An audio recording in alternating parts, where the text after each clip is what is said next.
Su-57, zašto Rusi nemaju do sada, barem nije poznato stealth tehnologiju?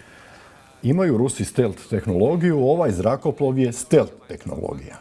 Ovaj zrakoplov Su-57, oni ga nazivaju i nevidinka.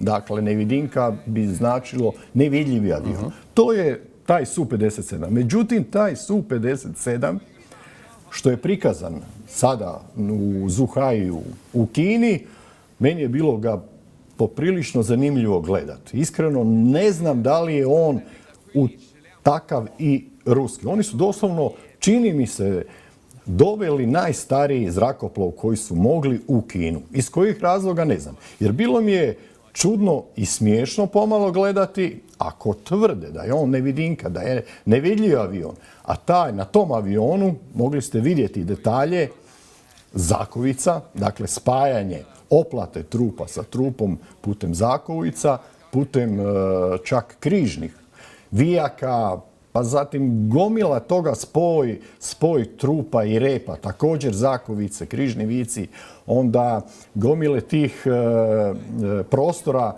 sa opremom. Poklopci tih prostora su spajani ne tehnologijom očito, ili oni nemaju tu tehnologiju, ili je ovaj avion samo je bio ispitni u ruskom zrakoplovstvu.